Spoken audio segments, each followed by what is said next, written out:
أعوذ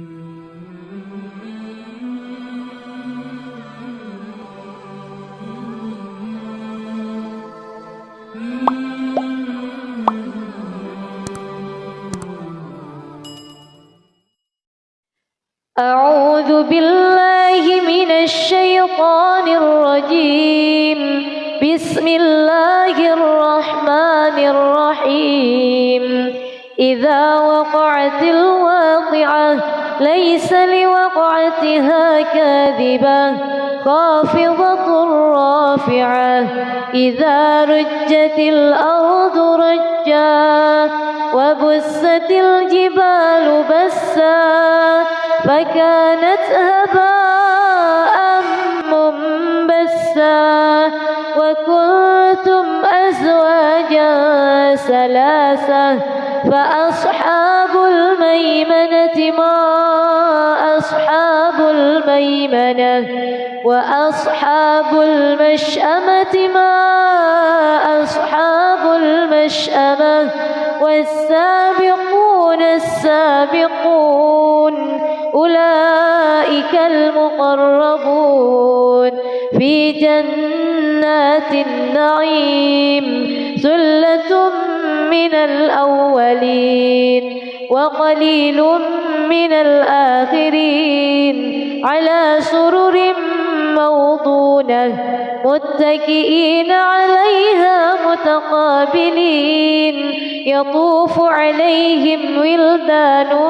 مخلدون بأكواب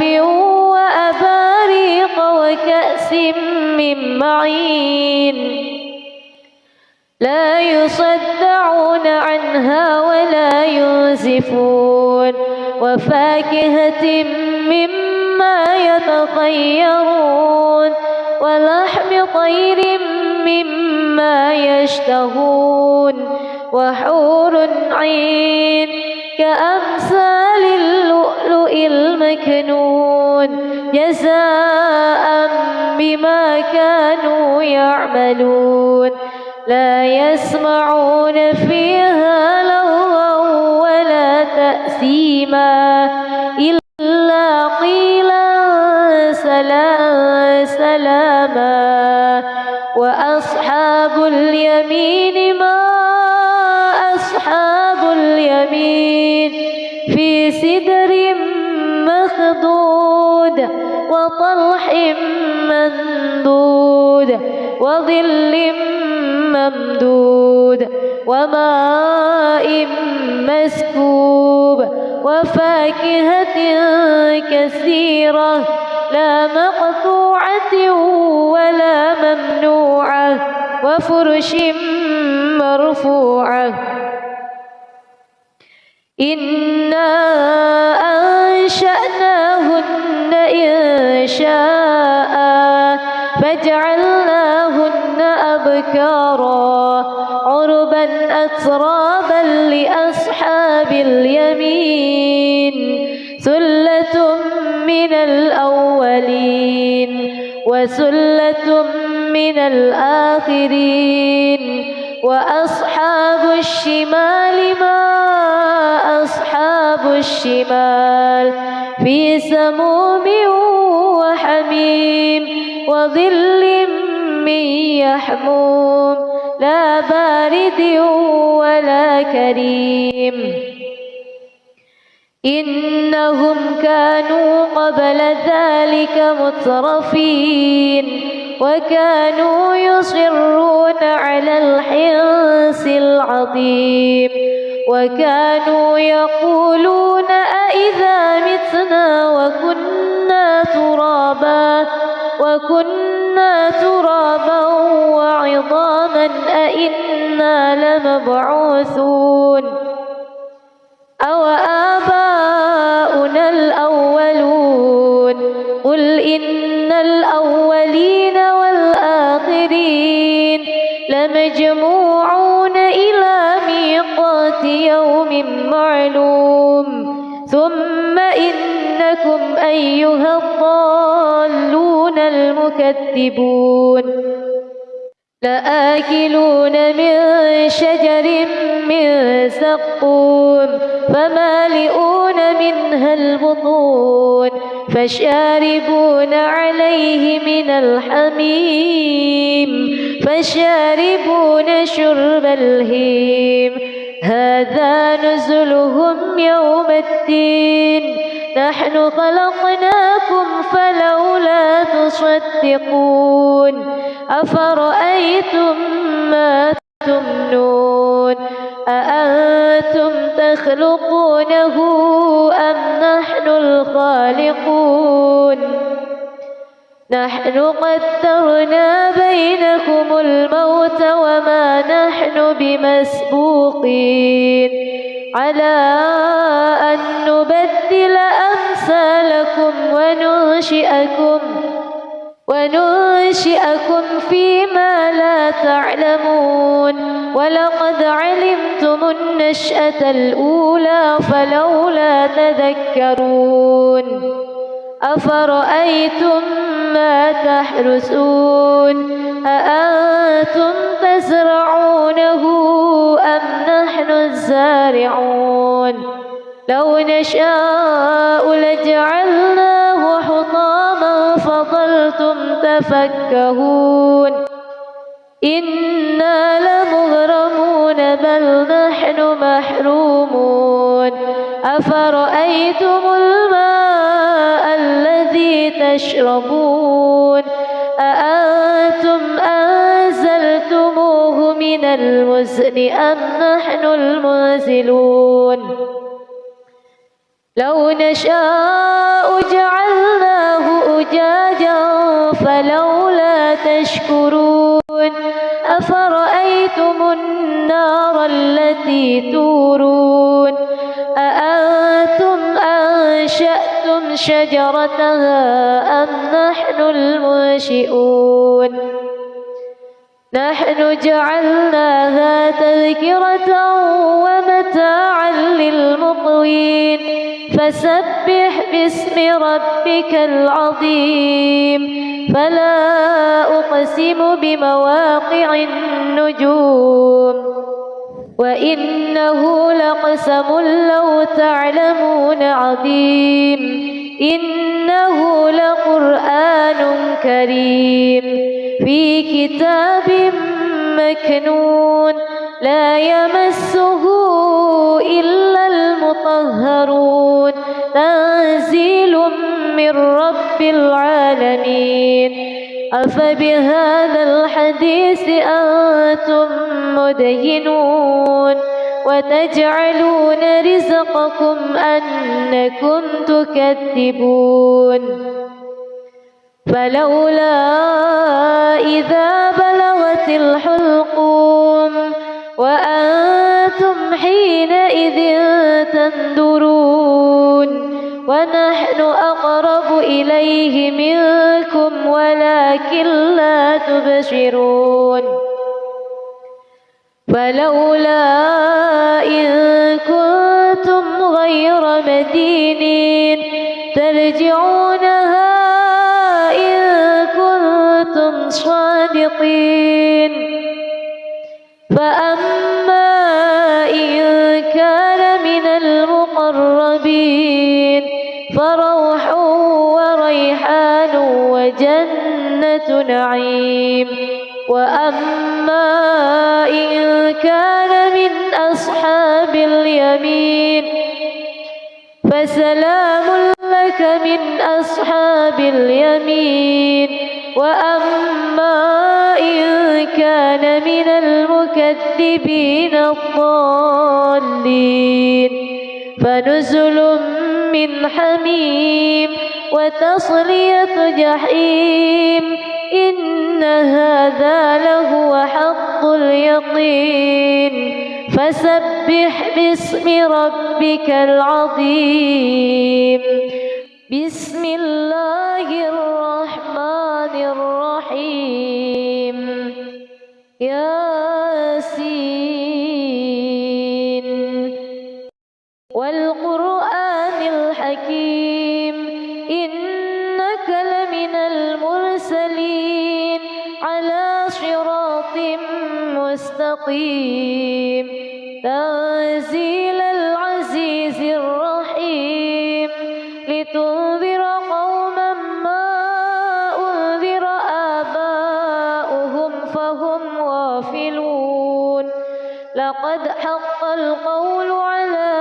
أكثرهم فهم لا يؤمنون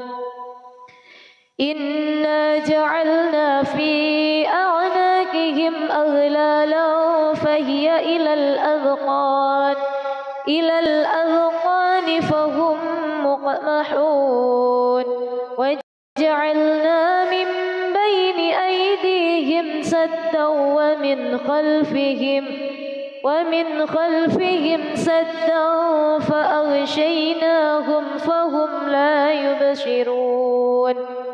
وسواء عليهم أأنذرتهم أم لم تنذرهم لا يؤمنون إنما تنذر من اتبع الذكر وخشي الرحمن بالغيب فبشره بمغفرة وأجر كريم إنا نحن نحيي الموتى ونكتب ما قدموا وآثارهم وكل شيء أحصيناه في إمام مبين واضرب لهم مثلا أصحاب القرية إذ جاءها المرسلون إذ أرسلنا إليهم اثنين فكذبوهما فعززنا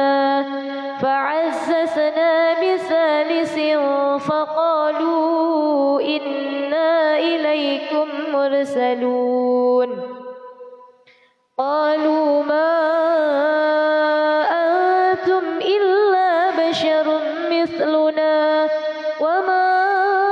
أنزل الرحمن من شيء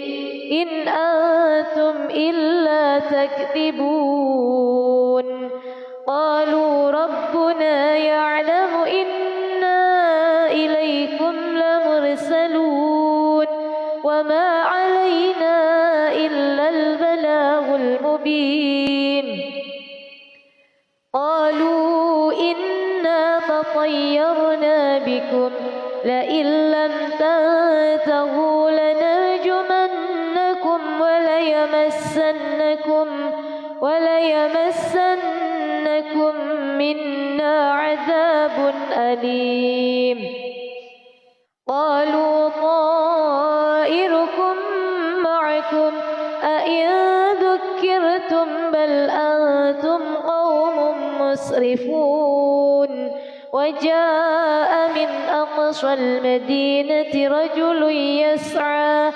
قال يا قوم اتبعوا المرسلين اتبعوا من لا يسألكم أجرا وهم مهتدون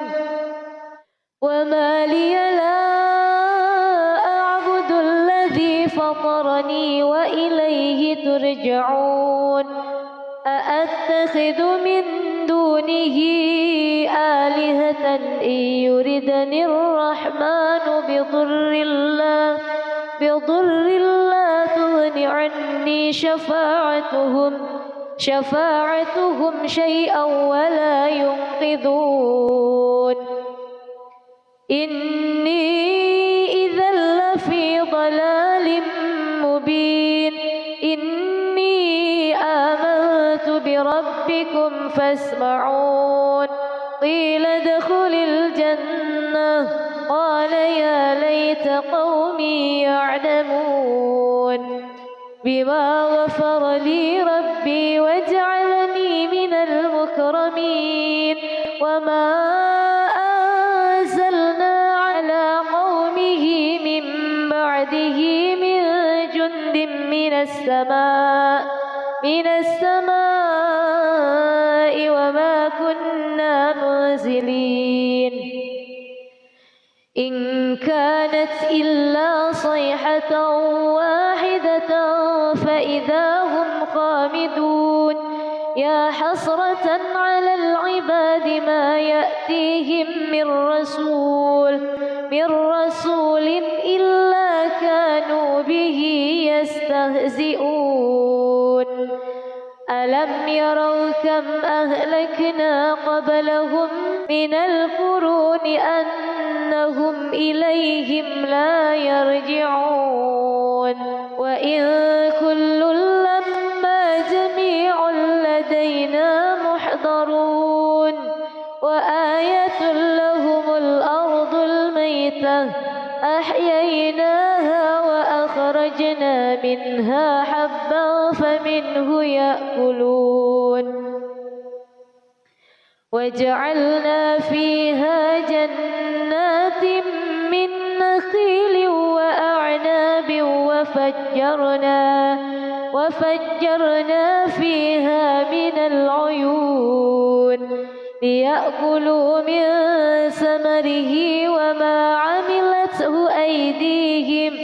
أفلا يشكرون سبحان الذي خلق الأزواج كلها مما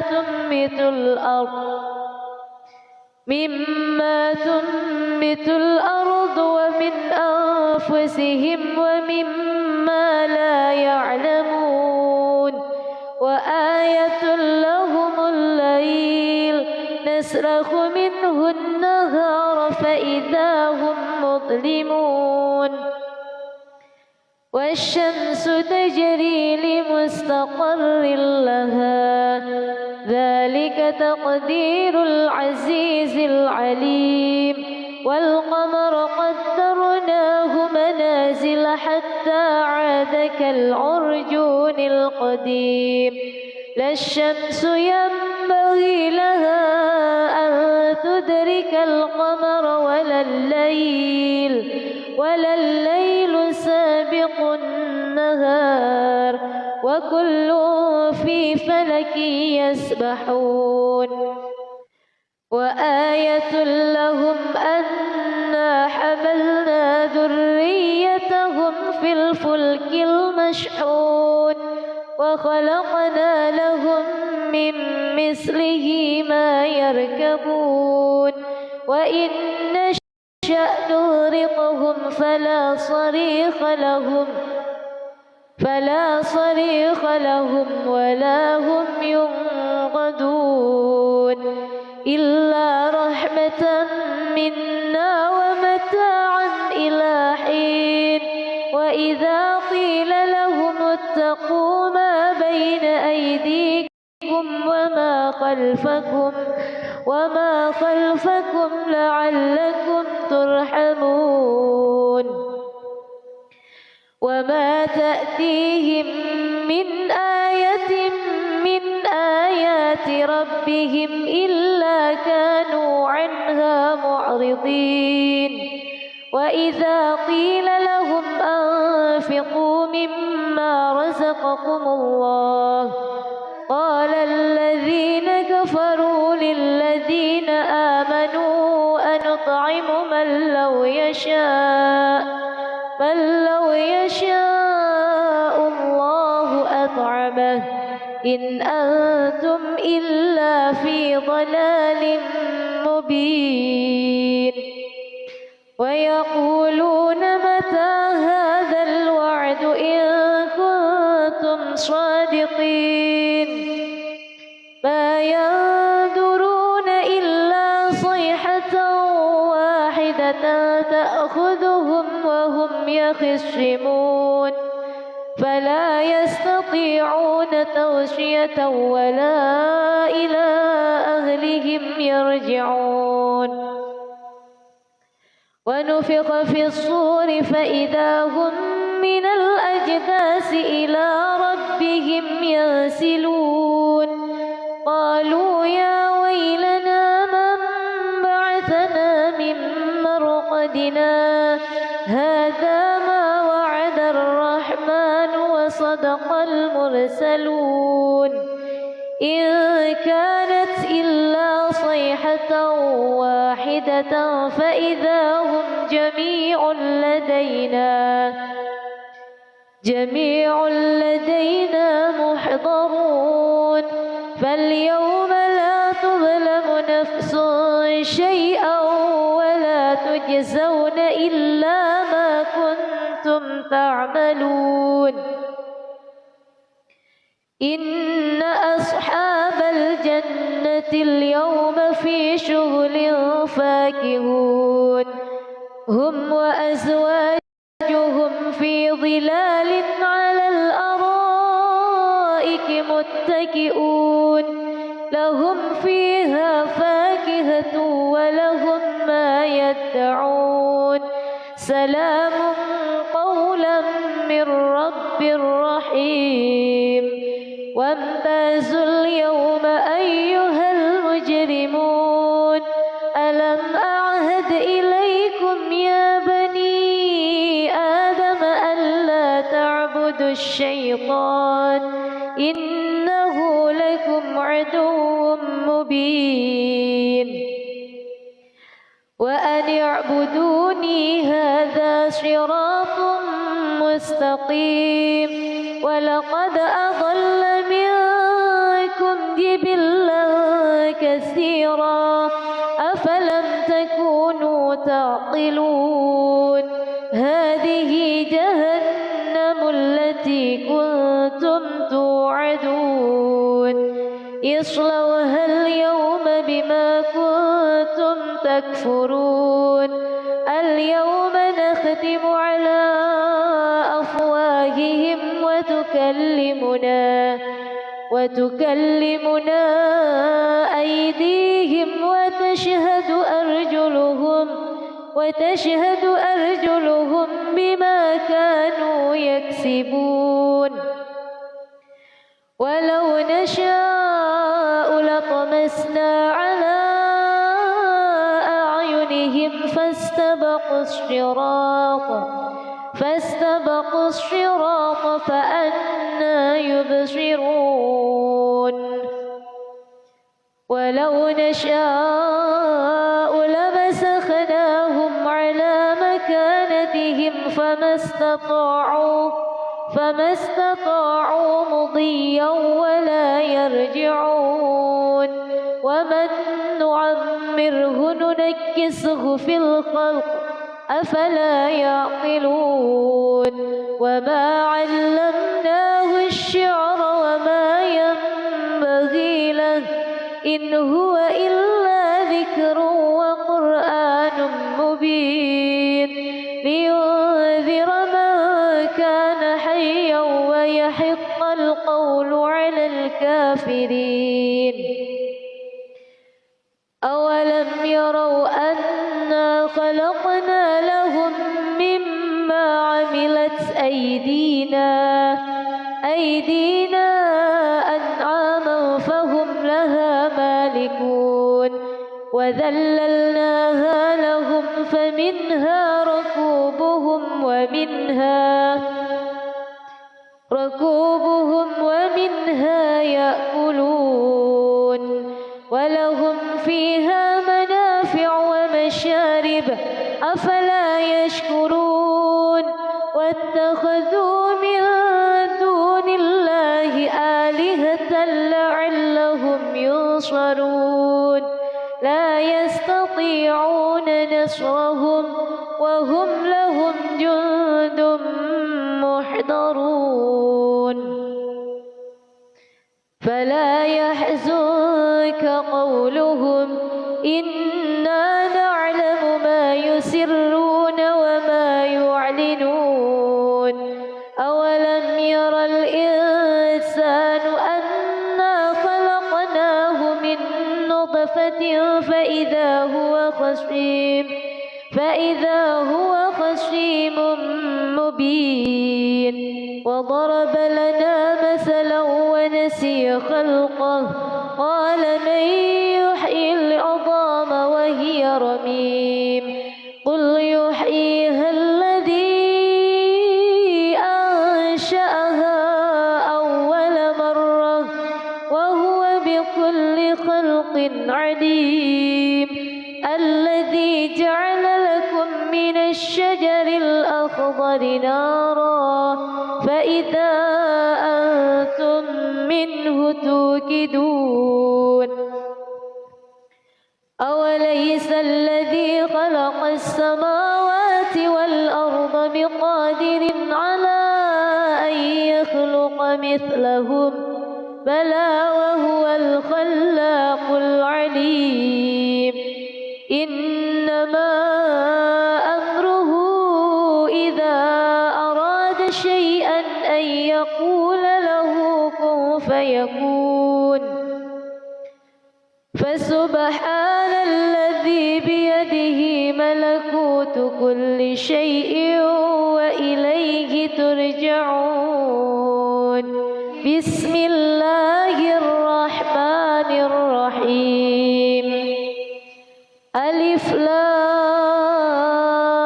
را كتاب أنزلناه إليك لتخرج الناس من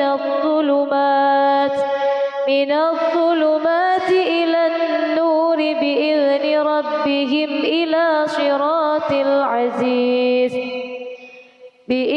ربهم إلى صراط العزيز الحميد الله الذي له ما في السماوات وما في الأرض وويل للكافرين من عذاب شديد الذين يستحبون الحياة الدنيا على الآخرة ويصدون عن سبيل الله ويبغونها عوجا أولئك في ضلال بعيد وما أرسلنا من رسول إلا بلسان قومه ليبين لهم فيضل الله من يشاء ويهدي من يشاء وهو العزيز الحكيم ولقد أرسلنا موسى بآياتنا أن أخرج قومك من الظلمات إلى النور وذكرهم بأيام الله إن في ذلك لآيات لكل صبار شكور وإذ قال موسى لقومه اذكروا نعمة الله عليكم إذ أنجاكم من آل فرعون يسومونكم سوء العذاب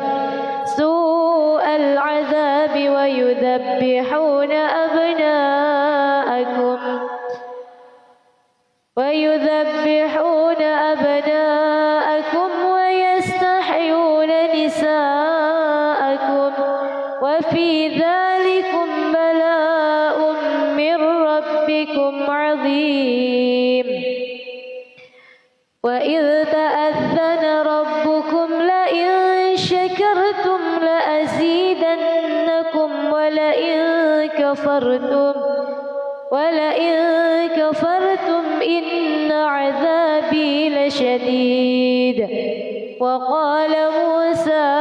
إن تكفروا أنتم ومن في الأرض جميعا فإن الله لغني حميد ألم يأتكم نبأ الذين من قبلكم قوم نوح وعاد وثمود والذين من بعدهم لا يعلمهم إلا الله جاءتهم رسلهم بالبينات فردوا أيديهم في أفواههم وقالوا إنا كفرنا بما أرسلتم أنتم به وإنا لفي شك مما تدعوننا إليه مريب. قالت رسلهم أفي الله شك فاطر السماوات والأرض يدعوكم ليغفر لكم من ذنوبكم ويؤخركم إلى أجل مسمى. قالوا إن أنتم إلا بشر مثلنا تريدون أن تصدونا عما كان يعبد آباؤنا فأتونا بسلطان مبين. قالت لهم رسلهم إن نحن إلا بشر مثلكم ولكن الله يمن على من يشاء من عباده وما كان لنا أن نأتيكم بسلطان إلا بإذن الله وعلى الله فليتوكل المؤمنون. وما لنا ألا نتوكل على الله وقد هدانا سبلنا ولنصبرن على ما آذيتمونا وعلى الله فليتوكل المتوكلون. وقال الذين كفروا لرسلهم لنخرجنكم من أرضنا أو لتعودن في ملتنا فأوحى إليهم ربهم لنهلكن الظالمين ولنسكننكم الأرض من بعدهم ذلك لمن خاف مقامي وخاف وعيد. واستفتحوا وخاب كل جبار عنيد. من ورائه جهنم ويسقى من ماء صديد يتجرعه ولا يكاد يسيغه ويأتيه الموت من كل مكان وما هو بميت ومن ورائه عذاب غليظ. مثل الذين كفروا بربهم أعمالهم كرماد اشتدت به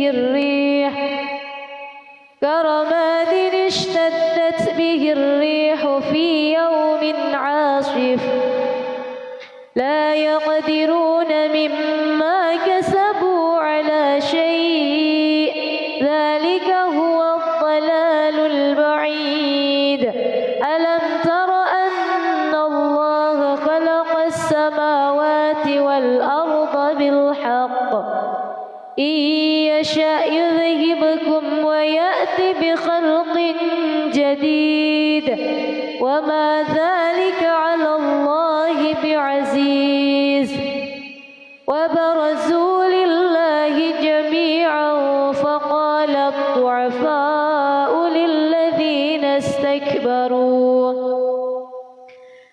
للذين استكبروا إنا كنا لكم تبعا فهل أنتم مغنون عنا من عذاب الله من شيء.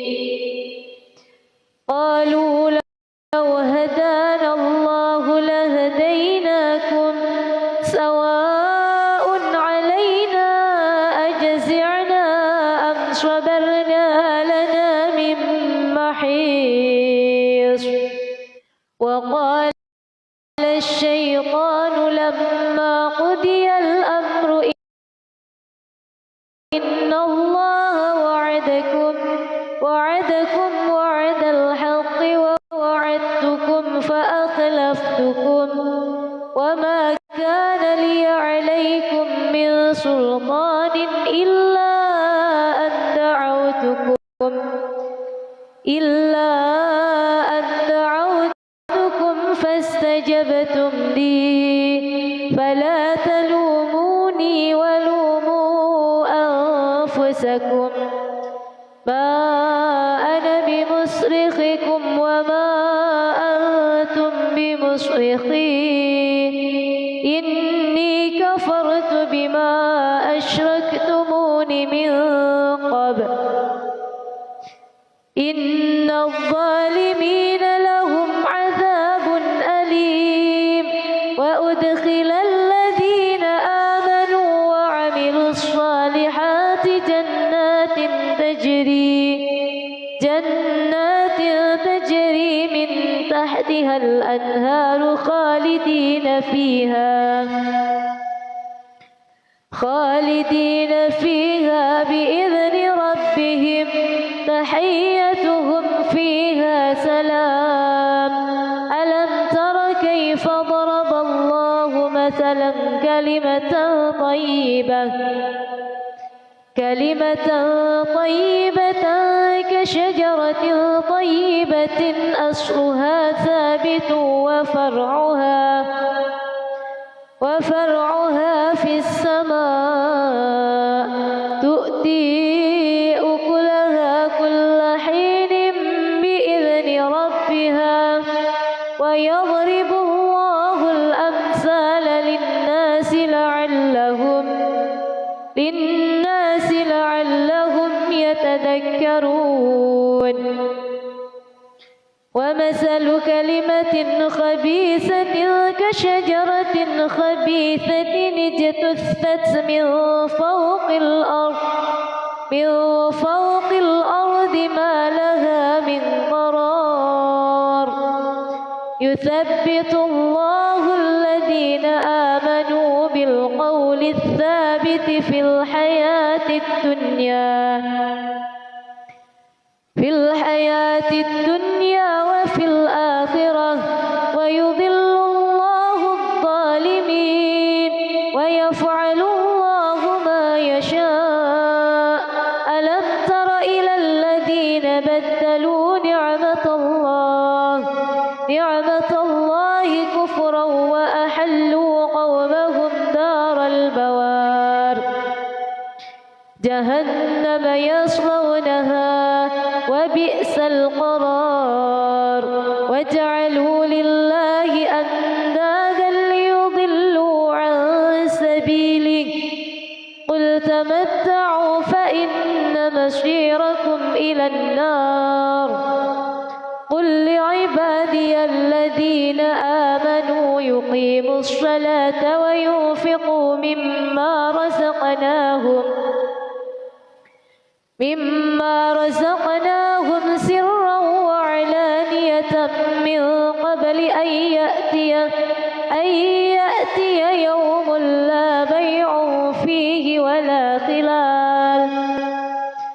الله الذي خلق السماوات والأرض وأنزل من السماء ماء فأخرج به من الثمرات رزقا لكم وسخر لكم الفلك لتجري في البحر بأمره وسخر لكم الأنهار وسخر لكم الشمس والقمر دائبين وسخر لكم الليل والنهار وآتاكم من كل ما سألتموه وإن تعدوا نعمة الله لا تحصوها إن الإنسان لظلوم كفار وإذ قال إبراهيم رب اجعل هذا البلد آمنا واجنبني وبني أن نعبد الأصنام رب إنهن أضللن كثيرا من الناس فمن تبعني فإنه مني ومن عصاني فإنك غفور رحيم ربنا إني أسكنت من ذريتي بواد غير ذي زرع عند بيتك المحرم ربنا ليقيموا الصلاة فاجعل أفئدة من الناس تهوي إليهم ارزقهم من الثمرات لعلهم يشكرون ربنا إنك تعلم ما نخفي وما نعلن وما يخفى على الله من شيء في الأرض ولا في السماء الحمد لله الذي وهب لي على الكبر إسماعيل وإسحاق إن ربي لسميع الدعاء رب اجعلني مقيم الصلاة ومن ذريتي ربنا وتقبل دعاء ربنا اغفر لي ولوالدي وللمؤمنين يوم يقوم الحساب ولا تحسبن الله غافلا عما يعمل الظالمون إنما يؤخرهم ليوم تشخص فيه الأبصار مهطعين مقنعي رؤوسهم لا يرتد إليهم طرفهم وأفئدتهم هواء وأنذر الناس يوم يأتيهم العذاب فيقول الذين ظلموا ربنا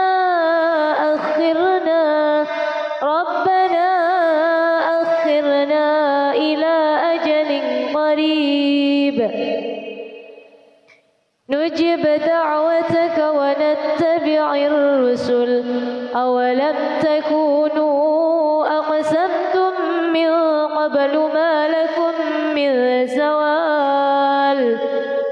وسكنتم في مساكن الذين ظلموا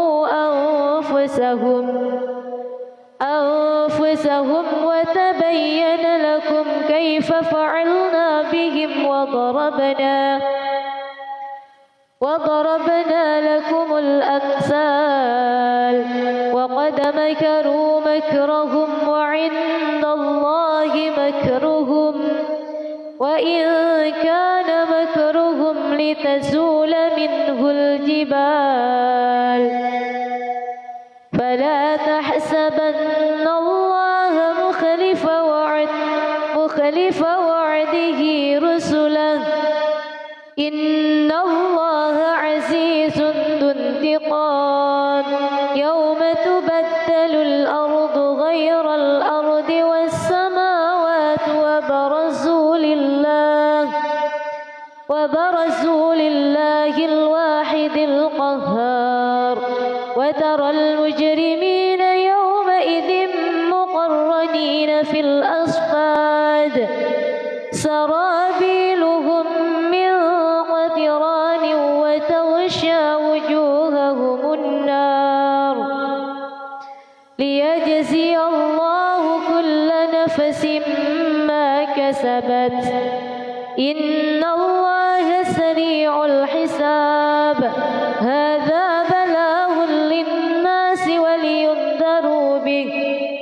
ولينذروا به وليعلموا أن إله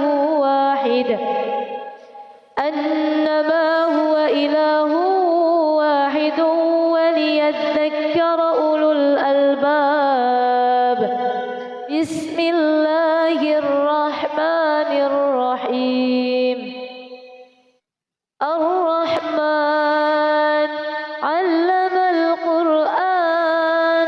خلق الإنسان علمه البيان. الشمس والقمر بحسبان والنجم والشجر يسجدان والسماء رفعها ووضع الميزان ألا تطغوا في الميزان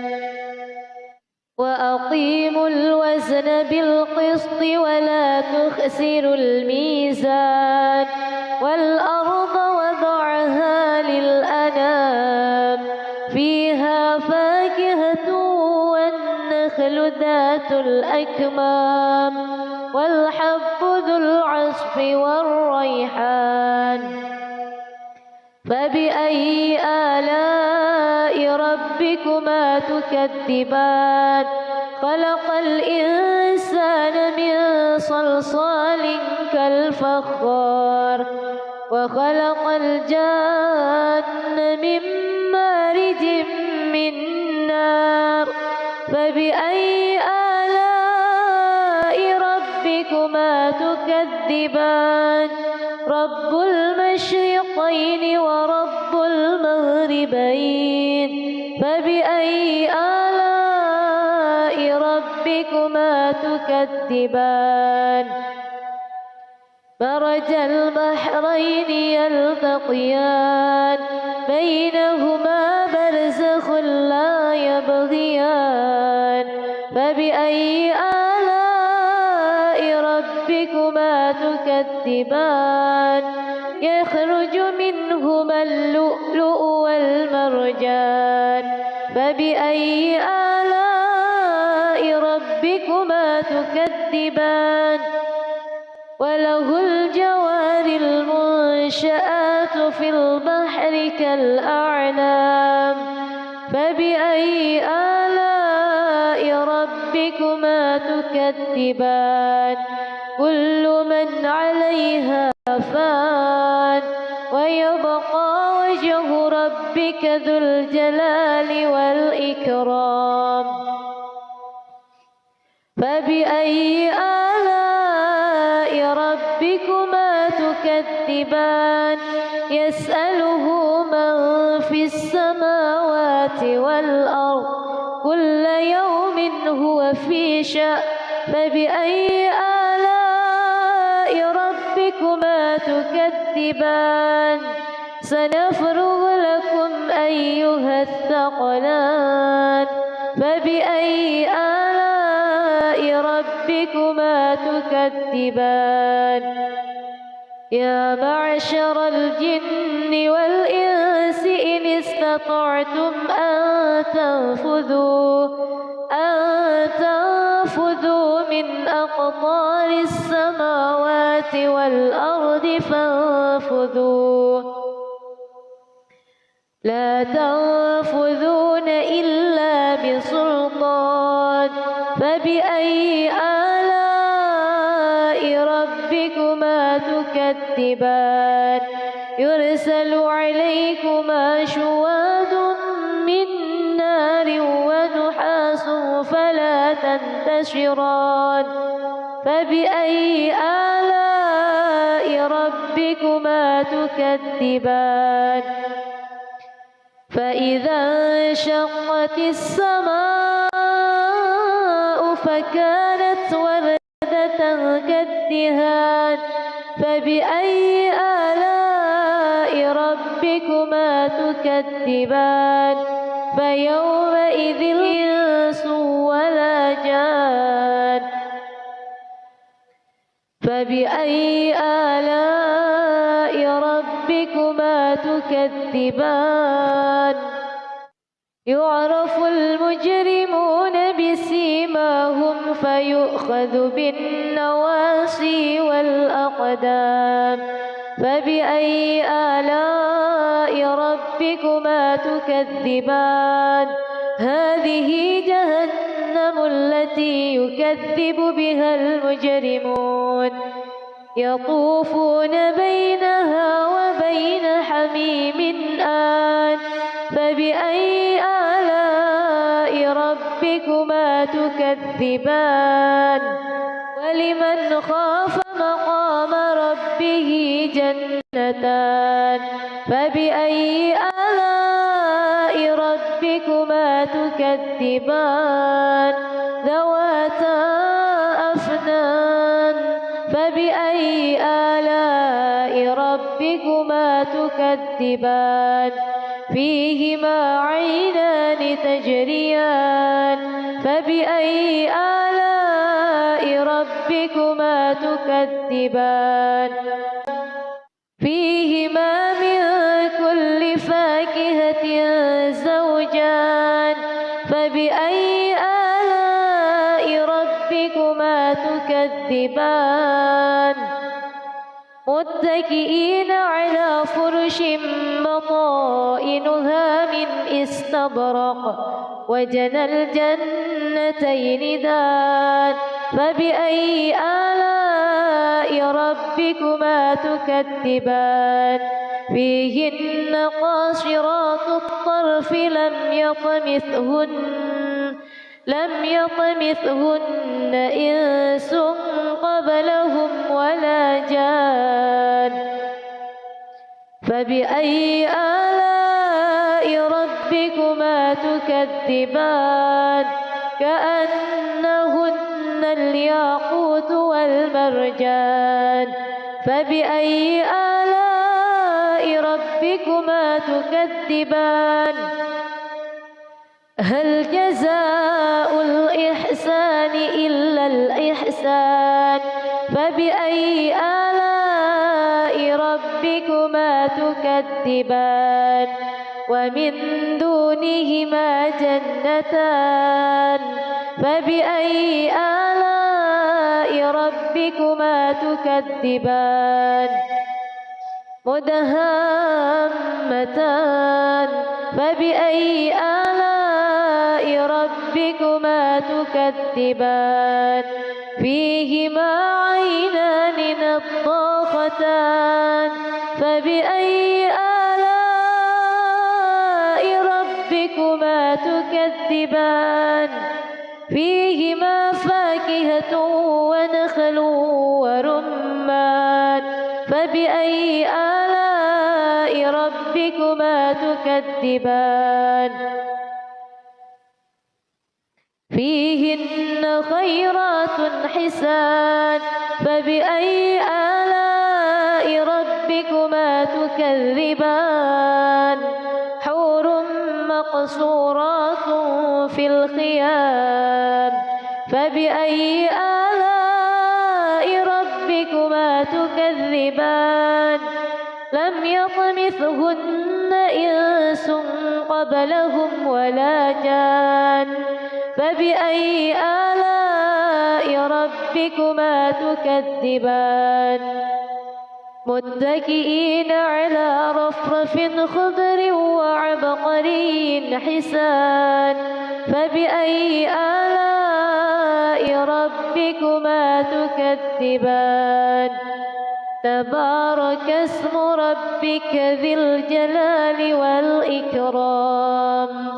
بسم الله الرحمن الرحيم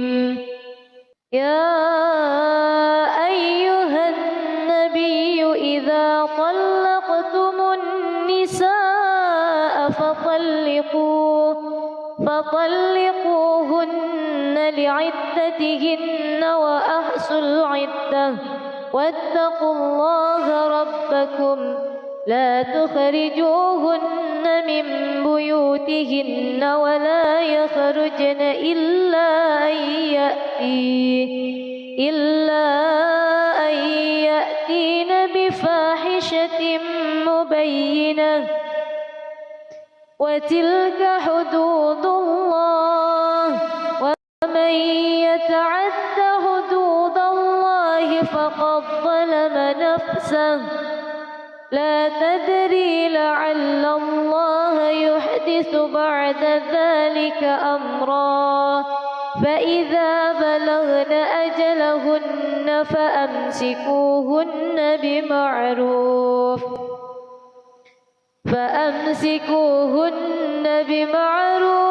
أو فارقوهن بمعروف وأشهدوا ذوي عدل منكم وأقيموا الشهادة لله ذلكم يوعظ به من كان يؤمن بالله واليوم الآخر ومن يتق الله يجعل له مخرجا ويرزقه من حيث لا يحتسب ومن يتوكل على الله فهو حسبه إن الله بالغ أمره قد جعل الله لكل شيء قدرا واللائي يئسن من المحيض من نسائكم إن ارتبتم فعدتهن ثلاثة أشهر واللائي لم يحض وأولاة الأحمال أجلهن أن يضعن حملهن ومن يتق الله يجعل له من أمره يسرا ذلك أمر الله أنزله إليكم ومن يتق الله يكفر عنه سيئاته ويعظم له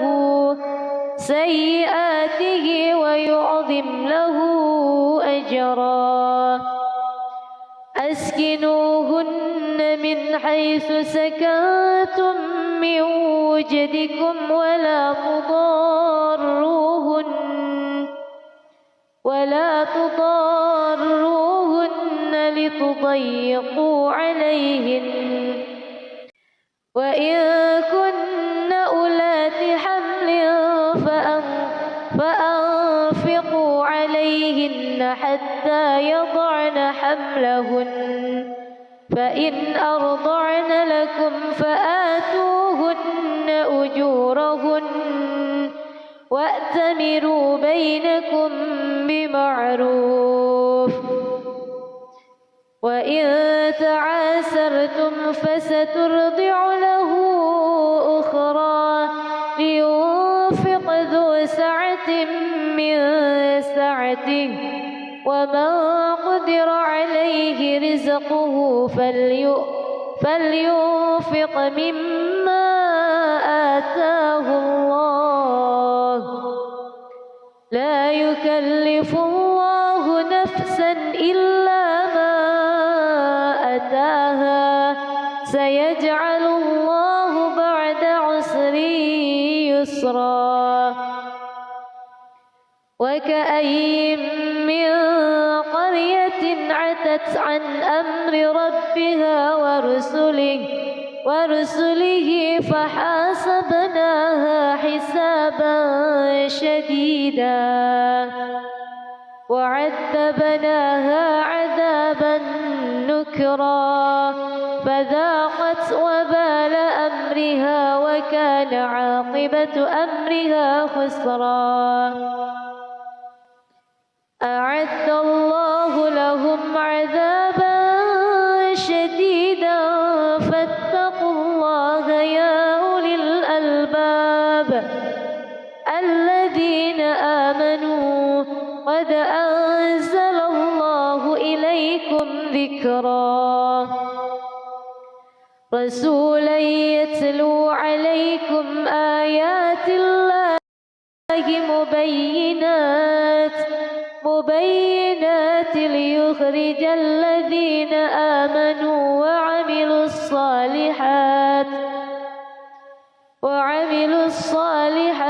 من الظلمات إلى النور ومن يؤمن بالله ويعمل صالحا يدخله جنات تجري من تحتها الأنهار خالدين فيها أبدا قد أحسن الله له رزقا الله الذي خلق 7 سماوات ومن الأرض مثلهن يتنزل الأمر بينهن لتعلموا أن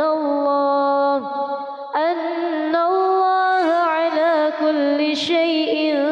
قدير وأن الله قد أحاط بكل شيء علما.